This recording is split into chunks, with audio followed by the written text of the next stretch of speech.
Welcome to the Advanced Investor Alliance podcast, where investors achieve their full potential through real and authentic content. Woo! This podcast is to inspire you to go beyond the mediocre results of the masses.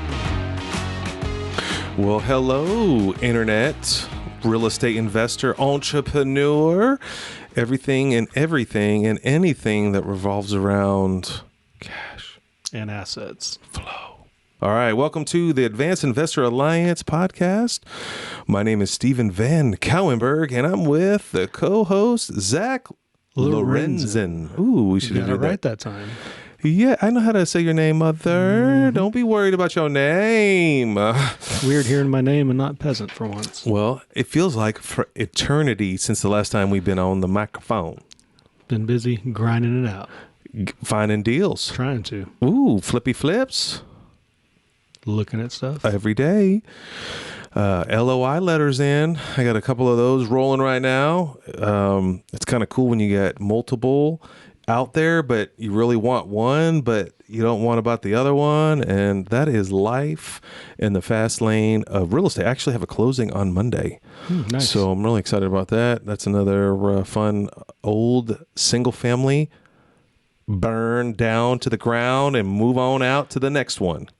Cashing out, moving up. That's it. Oh, I should have did 1031 on that deal. Dang it. That's what happens when you have a contract for deed. It's like, hey, I'm going to pay it off. Thanks for giving me notice. I didn't have any control there. And that's the name of the game, is control. Control what you're doing with everything through paperwork, your negotiations, la-da-da-da-da. But that's not our episode today. Today is takeaways from Dave Torres's keynote. Let me say that for you. A keynote speaker last month. It was fire. Would you agree? Oh, yeah, definitely. I think it's incredible that someone would come, jump on a plane, fly across. And then I don't know if you knew this, that he had a few delays. Yep. He was like jammed in Dallas, stuck, and they canceled his flight. Didn't he look at renting a car and driving up here? I know, that's what you text me, and I'm like, that's a good idea. See, I just do what you tell me to do. Go do that, Van Cowenberg. Yep, okay. Nope, that dude like got on standby, and I'm like, what? If he did not get on that, see, this is how I look. People think I'm Mr. High Risk. No, it's calculated. You're going to wait 3 hours in the airport, or you're going to take 3 hours on the plane. I mean, on a rental car. $200 rental. I'm guaranteed to be at the keynote speaking engagement, Oklahoma City, worldwide, Advanced Investor Alliance, with all your homies. We gonna make it any way you can. I know, man. Anyway, so today we're just gonna talk about kind of the bullet points. There was over an hour of content here. And we actually, Zach and I were in the studio and we're like, man, let's re-listen to this. So we listened to it, and within the first 5 minutes, it was like nuggets after nuggets, reminder after reminder.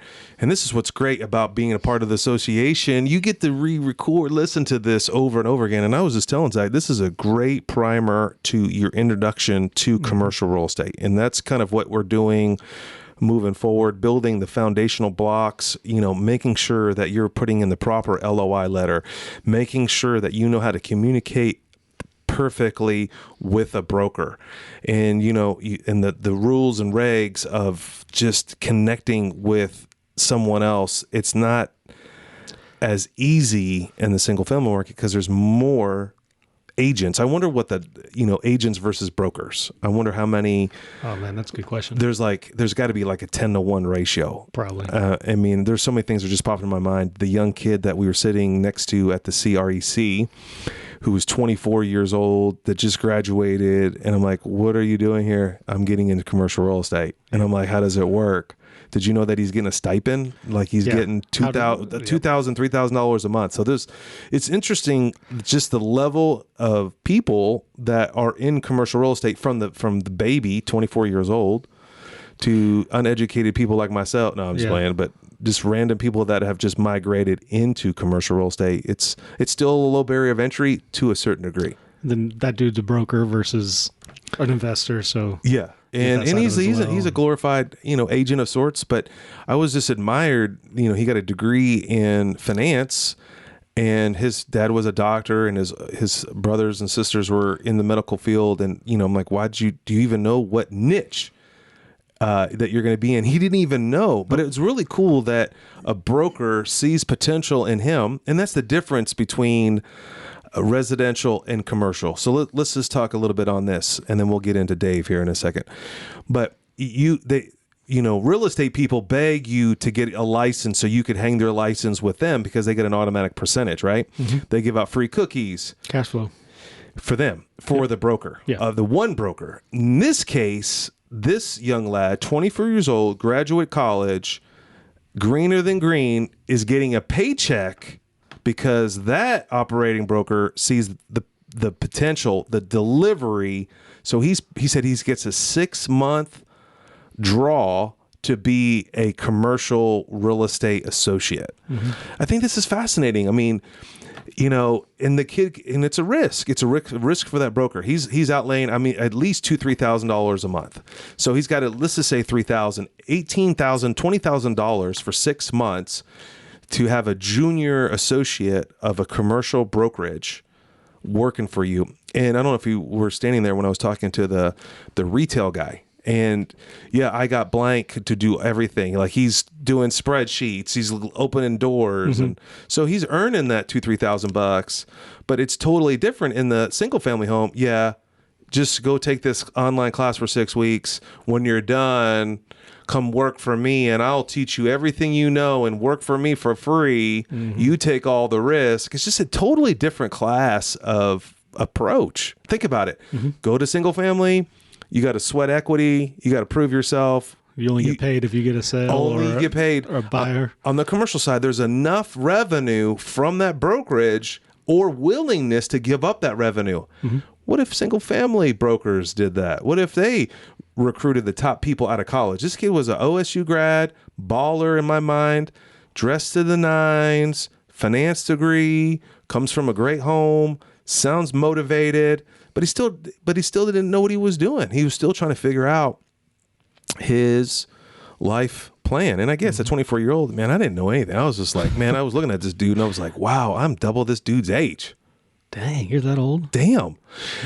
I literally, like, I was like, okay, let me think. Okay. I was like, okay, 1999 is when I bought my first crib, my first rental property. I'm like, damn. If we wrap this up fast enough, we can go get the senior discount for lunch. Hey, that's okay. All right, so that leads into what Dave said, and really pick your niche. He gave us some steps. We're going to cover steps, his single family story, some matrix, some other fun, just memorable things from that keynote speak from him speaking. It was almost like a TED Talk in my mind. There's too much there to cover in a short amount of time, but we can. Yeah, we'll break it down. Yeah, and that's why you don't want to miss our meetings. It's the 4th Thursday of every month. This May is going to be fire. You don't want to miss it. Not only that you can raise a bunch of private money, but you can learn more faster in this environment than any word that you can Google up on the planet. I know there's a ton of free content out there, but you get what you pay for, and it's May 26th, 25th. Yeah, I'm sorry. That's why I need you as a co-host. Yep. All right. So picking your niche, it really resonated with me when, you need to really think about this, because that's the first question you're going to get asked all the time. Hey, what are you looking for? Mm-hmm. So Zach, let's role play. What are you looking for? Industrial flex space. That's what I say. That's it. I mean, retail as well, but my main niche is industrial flex space. Okay, so, right. And then do you give them a number? Yes. New build, development, you want to give them a number because they don't know you're looking for distressed a $50 million value play. You better know Exactly. your shit, buddy. Exactly. Like you kind of struggling. You kind of struggling over there. Well, my first time talking to a broker, he's like, "What are you looking for?" And I basically did the dumb thing.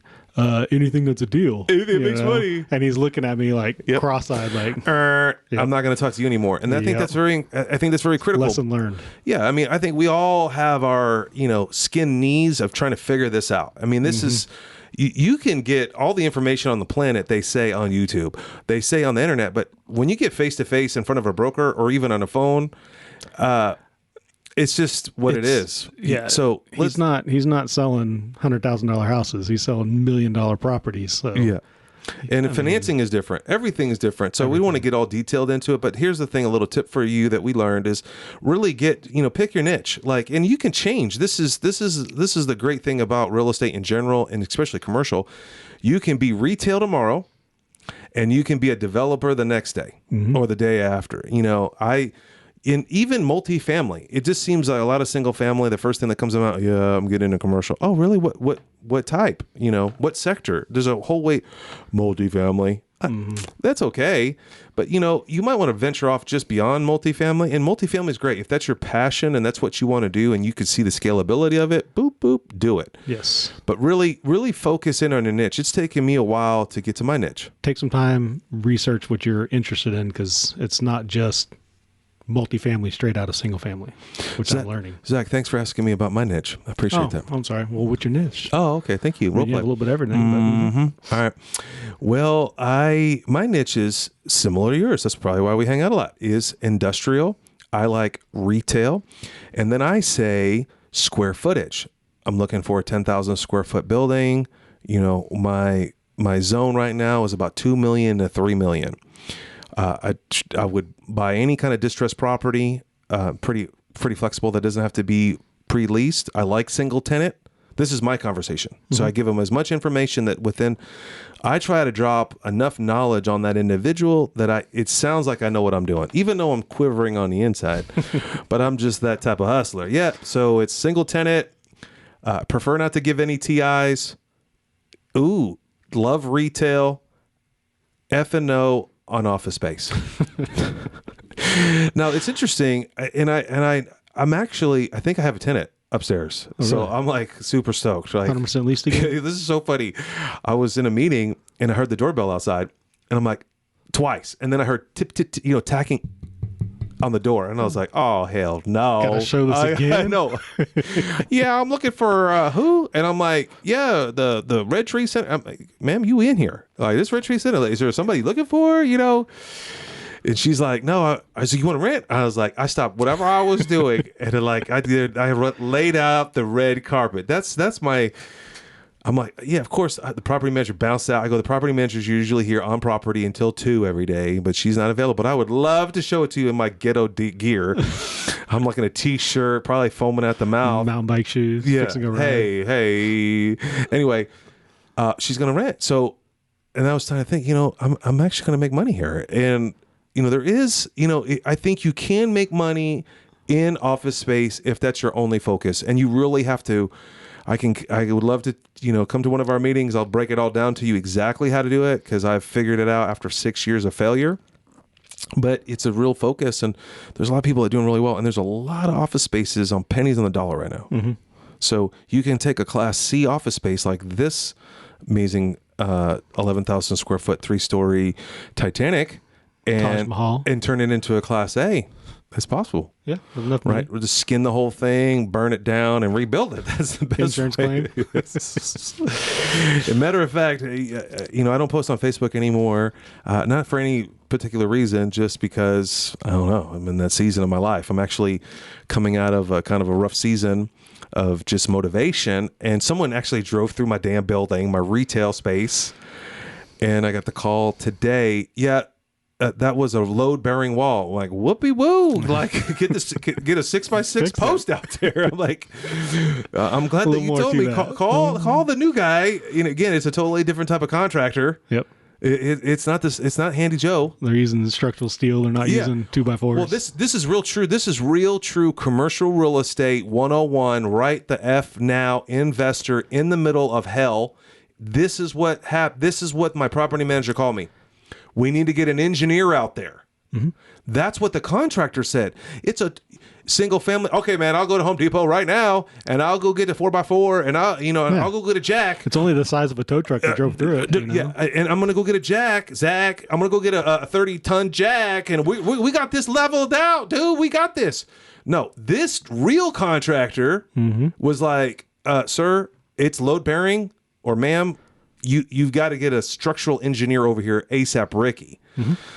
Okay. So she calls an engineer, because this is a wonderful property manager, and she calls, we're 2 weeks out. That's not going to work. See, commercial is different. That's just the first nuance. So this is turning into a great podcast. You know, So, quick question on your sir. building there. Isn't that a triple net lease?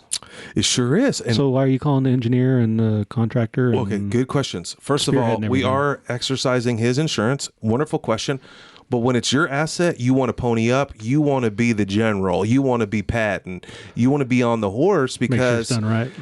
this individual has insurance. Now, if you didn't your lease properly, you are the beneficiary. It is. We are the receivership of all of the proceeds, and we're in control. But you don't want to leave it to chance. And at this level, I'm assuming this is a several $100,000. I don't know what this claim is. At least 100,000, Yeah, probably 200. I don't know. A whole car drove through the front door of this guy's store, and you know. But the interesting thing, little side note, is he has contents insurance too. Oh, good. Well, yeah, good gumdrop for him. I'm like, and he's not going to exercise it. What? And that's this thing. I mean, wait. Here we go. He has insurance for his contents for his store, and he doesn't want to make a claim. What the F? And I was like, sorry guys, we're going to play with our toys today. And I told the property manager, I was like, that's ignorant mentality. Yeah. He's never going to use an insurance claim again. How rare is it for a tow truck to drive through a store? I don't know. Store and mess up his inventory. Yeah, it's never going to happen. What? So you've been paying for this, so utilize it. Mm-hmm. I mean, it's not going to save you any money. I've been piling stuff all up over there. I was like already telling people, I was like, yeah, I'm gonna get a new laptop, you know. I'm like, yep, they scraped that. And another thing that's interesting too, again, these are all these crazy nuances, is that I know that he has consignment in that store, and the first container is consignment. Who pays for that? Dang. Yeah, I mean, Is he eating that? Well, insurance would have covered that for him. exactly. So you're automatically taking a loss. And so listen, entrepreneur out there, because this is mainly commercial real estate, absolutely. But my passion is, you know, cash flow. My passion is investors. My passion is entrepreneurs. Okay, you doesn't make sense for you, you know, to pay for things out of your pocket what are not necessary. You thinking that you're going to save money. And I used to think that way. And it really just, when she told me that, I was like, man, my goal for this situation is to never even go to the property. Yeah. Because like 5 years ago, I would have ran down there, and the guy texted me at like 2 a.m. on that Saturday night or whatever, or Sunday night. And I remember a tenant called me, my house is on fire, and it was sparking. We actually rode the next day. Yeah, we were going to Dallas for a business meeting, and to ride bikes too, because you can ride bikes, and you know, people can golf and do business. We ride bikes. We were raising money. Yeah, and you know, I still went, and I mean that's why you have this in commercial is about trusting other people. I think that's the big caveat is like you got to trust people, and they're going to fail and they're going to make mistakes. But I have a great property manager. We have a great insurance broker. And what else can I do is go over there and cry? Trust but verify. Yeah. I mean, go over there and like with a shovel, right? No. So anyway, so good questions. But yeah, don't leave it to chance. It's your building. And this is one thing I would teach a young person that was just buying assets or getting into assets is, of course you can interrupt me at any time, Zach, is, yep, you can interrupt me, Zach. Okay. There you go. Anyway, is you should always check your asset. And, you know, I used to have a ghetto property with someone next door just trashing it out. And I'm like, I learned from some mentor somewhere, and I started calling the action number. I started turning them in, calling the police, because I'm protecting my asset. That's something that you worked really hard for. It should throw you cash flow. Why would you give it to chance, throw it away because of somebody next door is a hillbilly? It's just not going to happen. All right, so let's get into it. So Mr. Dave Torres, if you don't know Dave, he was incredible. New Mexico, started in single family with like, when him and I connected, it was like 3 units, 5 units. Something. I think he got He got up to 50. He got up to 50. Okay. But now he has over 1 million square foot leased or something like 1.4 million square foot. That's like over $10 million in assets. 100,000 in square footage under management, under lease that he owns. And these are commercial 30,000, 50,000 square foot industrial and he also has built metal buildings, and he has a retail, and he has a medical space, and a whole bunch of slew of stuff. It was an eye-opening, and a lot of his education, because I was just dumbfounded sitting in the crowd watching him, and I'm like, wow, I'm impressed. And he's like, podcast, Twitter. This dude lives on Twitter. Never stops learning. Yeah, he's just about it. And he said, here's his steps that he said. What were they, Zach? So he asked the question, what were some of the first steps you need to take? And some of the answers people were saying were networking, which is a big one. You got to be around like-minded people and network. He said, analyze every deal you can. But what I picked up after that was after you pick your niche. So once you figure out what you want to do, research it, and then analyze every deal you can. It doesn't mean driving to them. It's pulling them up, looking at the numbers, looking at them. Cash flow. 60 units for X amount. How much is it per unit? Yep. And then add, he was really big on education. I thought that was, he says he's in the gym listening to podcasts. Hopefully he listens to this podcast and he gets a nugget out of it. I love these type of people, right? And this is the life that he lives now. And I knew him before, and knowing him now within 10 years or less. I think, I can't remember when I met him, but within 5 years, he has done this. Yeah. He's only been full-time in commercial real estate for about 3 years. It was cool hearing from somebody that's same background as a lot of us. You start in single family. He was a wholesaler. Then you wholesale, and then you get single family, and then finally you just got to make that decision to jump in. It's a perfect segue, man, into what his story is that I wrote down here is his single family story into commercial. And that he was constantly pivoting, right? He saw the writing on the wall when someone came into his market buying up all these, what are those rights? You were buying foreclosures up. Rights. Yeah, these land rights. And he got forced out. He was making his acquisition costs. He had his KPIs, and his acquisition cost was $2,000 or $1,500 per. No, he said $500 per transaction, and got up to $10,000. So let me break that down for you just a little bit. So when he was running his wholesale business and this direct marketing, which was like, X amount of money per month, to yield what he was yielding, it was roughly about $500 in acquisition cost. That was his direct mail or his advertising. By the time he pivoted out of wholesaling, just like you have, it was costing him $10,000. These people were paying $10,000 per acquisition. Yep. Pretty interesting. I know that, iBugly Houses was hot at one time. A lot of my friends were in that, and their acquisition cost was getting $2,600 to $3,000. I wonder what it is in Oklahoma City right now. I've heard 5. Yeah, it's just fascinating. 6. It kind of depends on the wholesaler, but some people are a little bit lower, and some, I think, about the average around 5, from what I've heard. So one of the questions that came up from the crowd, well, how much money do you need to get into the business? Yeah. And he went off for a second. I was like, whoa, finding money is the absolute easiest part. Yeah. And so, again, I know you've heard this on every freaking YouTube or TikTok video on the planet. The deal will draw. It is effing true. Like, it's obvious. Like, I don't understand why we can't wrap around, the rookie investor out there. Especially being a part of a group like AIA, you have everybody in the room. If you can't come up with the money, someone will pay you a finder's fee, or give you a percentage. So it's just a barrier of entry in your mind. Listen, so you're telling me since you have no money and you're a broke ass, you're just not going to analyze any deals? That's what it does, because you can't get the deal. So why do I analyze so how it? are you not going to be a broke Satan. ass? Yeah, you're exactly. just getting you analyze every deal. When you finally pop that deal and like, dude, this is a deal. You've analyzed all these deals, the money will be there. But if you think you can't get the money, then why am I analyzing deals? It's just like my son right now at school. Dad, why am I learning about this? It's not going to make me any money. This is how this dude talks. I go, you got to be well-rounded. You got to go through the process, man. You got to get F's. You got to get A's. You got to build discipline. Yeah, you got to get bullied. And it's sad to say, and I don't agree with bullies. And my family have dealt with a couple bullies in our lifetime. It's society. If we lie to ourselves and say it's not there, then you won't. When you get to that scenario, you're gonna what? Crumble. Yep. Or you'll never get into real estate. Listen, it is a transformation from single family into commercial. It is a mother process. Zach, how do you know?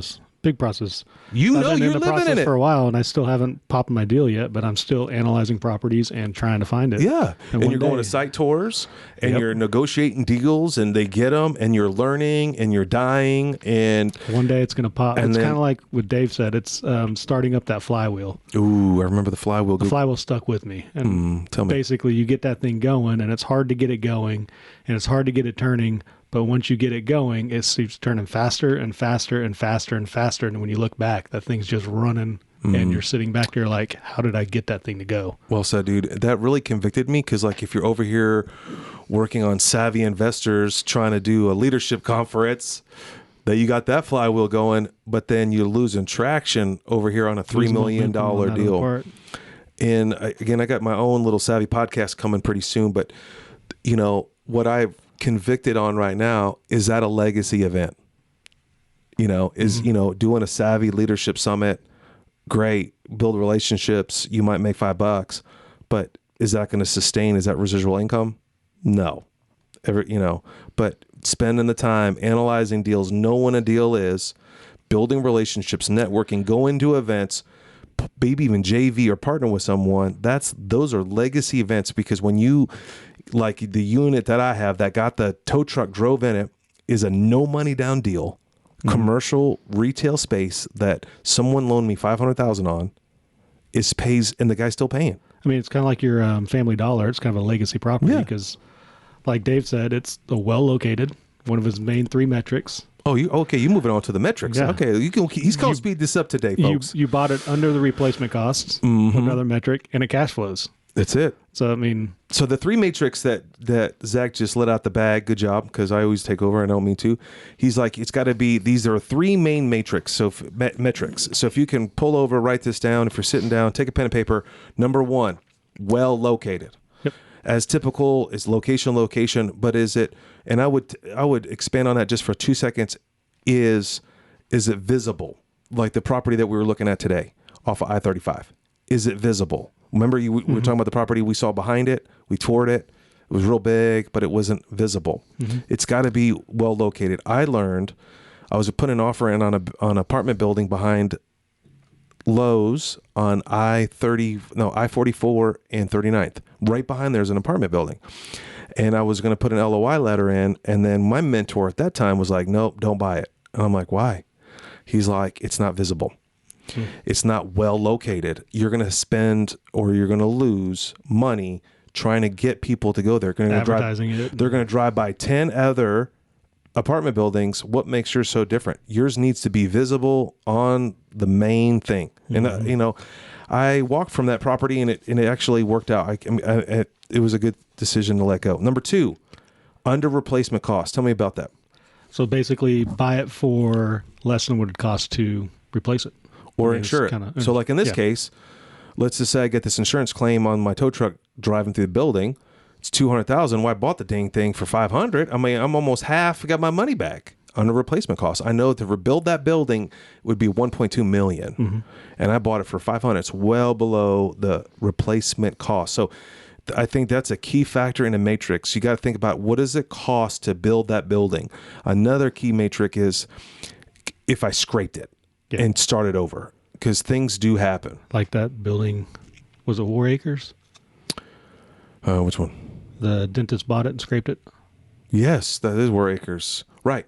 That was we did that in class. I learned a lot on that one. Yeah, absolutely. And I drive by it all the time. It's still there. I'm like, this girl bought it for $500 and just, It double what you paid for it. It's going to scrape it. oh yeah, my 1031. And then Cash flow. Cash flow. I want to get that tattooed on me. Maybe I should do a contest, like Lower back tattoo. Cash flow. hey, Stamp Tramp, listen, buddy. But anyway, yeah, kicks and giggles over here at the studio. Just saying. You try to push me along here because we're at 28 minutes. I talk too much. But if you want to draw me a cash flow tattoo, I'll He'll put it on his lower back. I'll put it on there for you on the left butt cheek. So when I fart, it shakes money. All right, and then the final one here really hit me, and there's like another 2 hour. He spoke for like an hour and 10 minutes or something. Yes. And one other thing, the last and final thing for the moment here is the single family. And I would love for you to elaborate on this. You know, there's a lot of rules and regulations in single family, but in commercial, it's kind of the Wild West. right? You gotta be careful what you say. Housing authority on the single family side, right? There's How just you a lot of advertise boxes. Everything you do, you can't say these certain words in commercial. It is a lot different. It's just better. It's not regulated as much. And it's like a lease is a lease. Like I had that 17-year-old lease with our friends at Family Dollar USA. I can't get out of it. They can get out of it because they had a better attorney than I have. But I acquired this, so this was an inherited tenant. But what I'm saying, like I called 2 of the highest powered attorneys in Oklahoma. Is there any way on the planet that I can get out of this lease because they're underpaying the market rent? They're like, no. It's impossible. And I think that's a great thing on our side. On the single family side, you sell a house, I got mold, I gotta get out. Or I can't, you go to a victim for not paying and the judge feels bad and lets them stay another month. Yeah, but on the commercial, you can lock the door and sell their contents to pay your rent. I mean, it's cut and dry. I think that's interesting. I'm not saying that single family is wrong. I'm just saying I think it's something that I learned from Mr. Torres. It's a whole different game. All right, that's it. That's our takeaways. Advanced Investor Alliance. We're going to drop it hot this month in May. I would not miss this opportunity. 1, we can be friends. 2, you can grow. 3, you can meet your next new best friend. And I'm excited that I have met some quality people. I love that Roshan is on the team. That guy, woo. Wait till he speaks. Yeah. I mean, he spoke a little bit. It's exciting to see his growth in a short amount of time. And I think this is the quality of people, right? Most people will be the dentist before they die. There's a retired dentist that I worked with on a project. And his whole life, he was a dentist. I mean, think about Roshan. I mean, he's already on a different trajectory. He's like, I'm getting out. Yep. Why would, because it pays well, but these are the type of people that don't just compromise. They see big goals. They see big deals. And I love, Dave Torres is doing $6 million deals and I'm still peeing my pants. He's got 300 something lots. It's like, yeah. I mean, he owns 300 something lots. I mean, it's just like, acre lots that he's selling. I mean, it's just, and I knew him when he had like 5 houses. It's just like knowing me. If you knew me in Oklahoma City 30 years ago in 1996, there's a few people still rolling around. Eric Roberts, I didn't have any houses. We were living together on Stilts Avenue by the airport paying $350 a month as roomies. And it's cool that he's like in my little circle right now, that he's interested in commercial real estate, I had no problem. I had no properties. I had, that one vision, that one day when that landlord said, you can own this. And I was like, really? He's like, yeah, for $35,000 for a $5,000 house. But still, it got you where you were today. It worked. So anyway, we would love to hear from you. So if you have a question or you want to get to know us in any way or form, you can go to advancedinvestoralliance.com. You can fill out a form. You can email us. You can text us on our website. Yep. And we would love to connect with you. But if you're in Oklahoma City or on Zoom and you're a member, you can come and visit with us. That is May 25th at 6:30 at the Metrotech, Oklahoma City. It's going to be fire this month. We're going to have a good time. Oh, yeah. And we would love for you to join us and be a part of our success. And we want you to be successful as well. Thanks for listening to the AIA podcast. Stay motivated by listening to our other powerful episodes at advancedinvestoralliance.com.